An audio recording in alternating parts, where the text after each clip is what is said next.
wabarakatuh. Saya Iki Fabi Valentin dengan NIM 241F10056. Di video ini saya akan memenuhi tugas UTS dengan dosen pengampu Ibu Sugiharti SPD MPD dengan mata kuliah Pendidikan Anak Disabilitas Masalah Sosial. Di sini saya akan menjelaskan tentang pentingnya sikap lembut pada pengasuhan anak. Mengapa sih sikap lembut itu penting?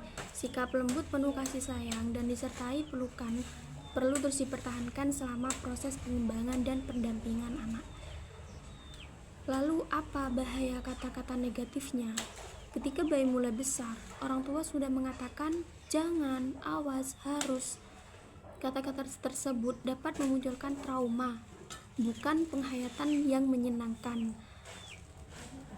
Lalu pengaruh terhadap memori anak itu pengetahuan dan pemahaman tersimpan dalam memori jangka pendek, short-term memory atau otak kiri. Short-term memory akan berpindah ke otak kanan jika situasinya menyenangkan. Gunakanlah bahasa positif. Ganti kata-kata negatif itu dengan ajakan positif seperti ayo atau mari. Yang kedua, proses melatih 5 kecerdasan anak. Yang pertama, kecerdasan spiritual.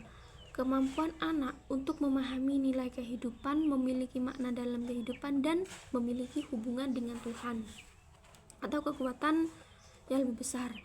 Contohnya, mengajak anak berdoa sebelum tidur atau saat mau makan. Yang kedua, mengajarkan nilai kejujuran, kesabaran, dan rasa syukur pada anak. Dan yang ketiga, menyampaikan cerita-cerita bermakna dari kisah moral. Yang kedua itu kecerdasan emosi. Kemampuan anak untuk mengenali dan mengelola emosinya sendiri serta memahami emosi orang lain. Contohnya itu mengajarkan anak mengatakan saya sedih atau saya marah dengan kata-kata, bukan dengan tantruman atau ngamuk gitu.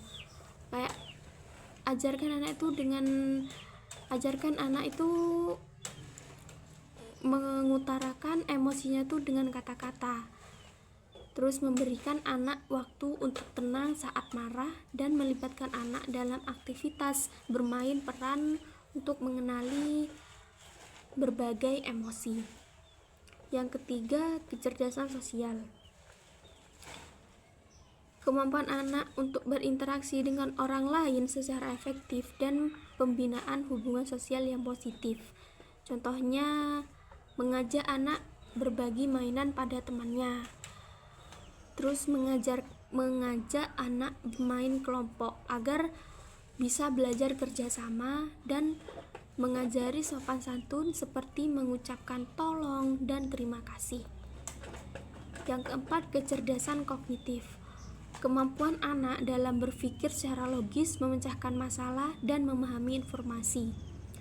Contohnya tuh, berikan anak bermain puzzle atau teka-teki agar si anak ini bisa berpikir secara logis dan memecahkan masalahnya dengan permainan puzzle ataupun teka-teki itu. Jadi anak itu kan bisa memecahkan masalahnya dengan bermain teka-teki. Mengajak anak menghitung benda di sekitarnya dan mendorong anak bertanya dan menjawab dengan logika. Yang kelima, kecerdasan adversitif atau berjuang. Kemampuan anak untuk bertahan, bangkit dari kegagalan, dan tetap semangat dalam menghadapi tantangan. Contohnya, memberikan semangat saat anak gagal mewarnai dengan rapi. Ajak anak mencoba lagi agar bisa mewarnai lagi. Jika si anak ini masih warnainya nggak rapi, terus masih gagal, kita tetap aja mendorong agar dia bisa mencoba dan nggak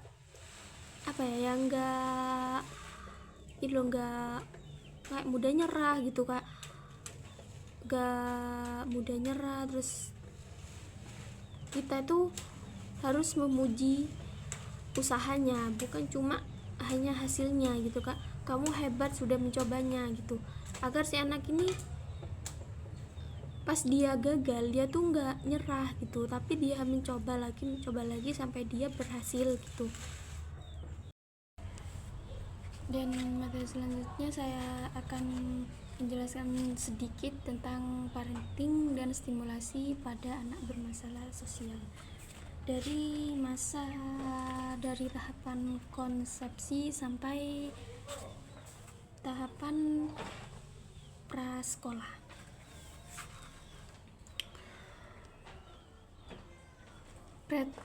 Parenting dan stimulasi harus disesuaikan dengan tahap perkembangan anak.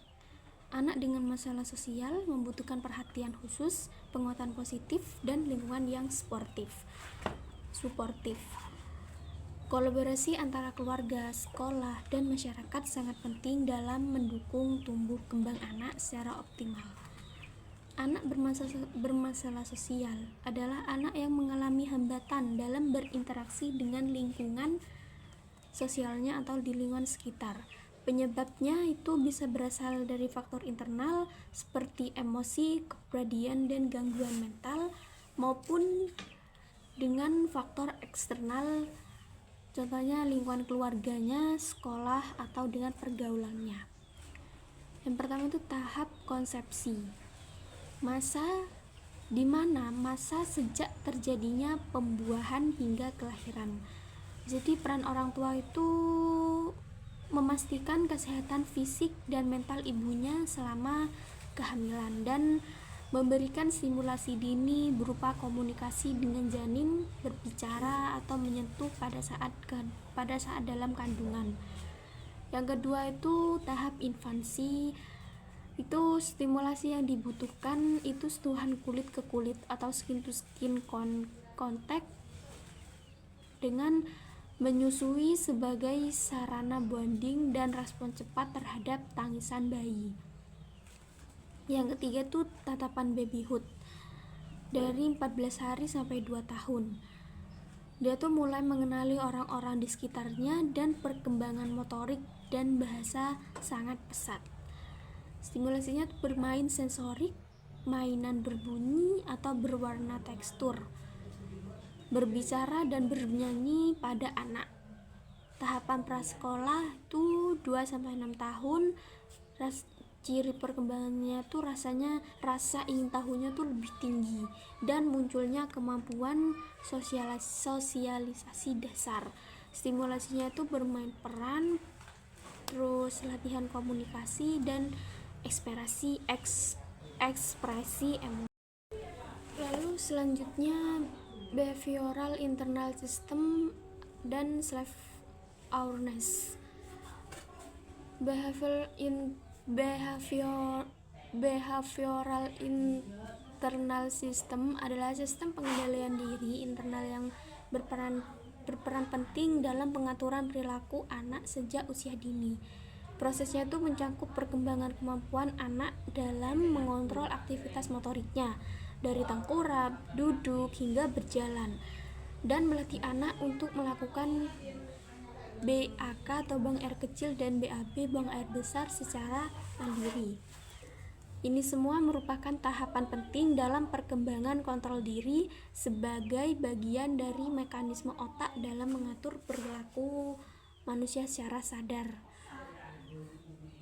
Self awareness atau kesadaran diri itu kemampuan anak untuk menyadari perasaan, kebutuhan, dan tindakan dirinya sendiri. Dimulai dari proses sederhana, contohnya mengenali keinginan, menahan diri ketika kebutuhan belum terpenuhi, dan menyesuaikan perilaku terhadap situasi sosial. Apa sih dampak penanganannya yang tidak tepat? Apabila proses stimulasi dan pendampingan itu tidak optimal, maka saat anak memasuki jenjang usia sekolah dasar, anak dapat mengalami gangguan konsentrasi, lalu sikap melamun berlebihan, dan perilaku impulsif seperti ledakan emosi saat keinginan tidak terpenuhi dan tidak mampu menunggu giliran atau memahami aturan. Dan hal ini juga yang berpotensi menyebabkan gangguan neuropsikologis seperti ADD ataupun ADHD. Tamatnya sudah Alkisah tadi. Terima kasih dan jumpa lagi.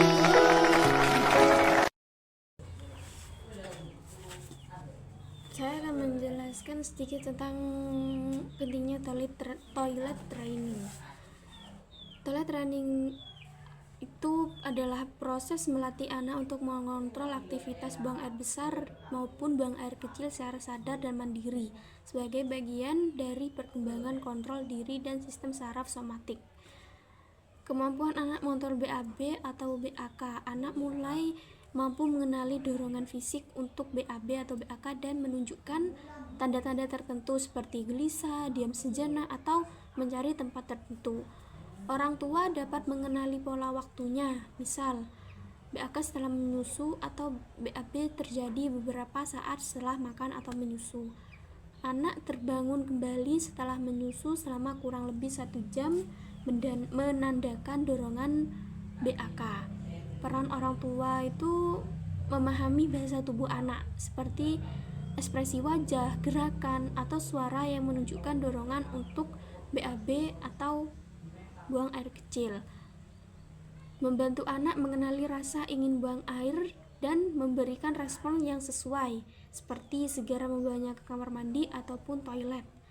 Melatih kontrol saraf somatik, yaitu saraf yang bertugas mengatur otot-otot tubuh dalam merespon keinginan buang air. Dan apa sih tujuan dari toilet training ini? Tujuannya tuh menumbuhkan kemandirian dan rasa percaya diri pada anak, dan membangun disiplin dan rutinitas, mendukung perkembangan kontrol diri dan kesadaran tubuh. Tahapan idealnya tuh dimulai sejak anak menunjukkan kesiapan, biasanya usianya tuh dari 18 bulan hingga 3 tahun. Di tahapan batita, anak mulai mampu ke toilet sendiri dengan bimbingan minimal orang tua. Toilet training bukan hanya soal kebersihan, tetapi merupakan bagian penting dari perkembangan kontrol perilaku dan fungsi saraf. Keberhasilan toilet training ini sangat dipengaruhi oleh respons sensitif dan konsisten dari orang tua terhadap kebutuhan dan sinyal tubuh anak. Mungkin itu aja yang bisa saya sampaikan.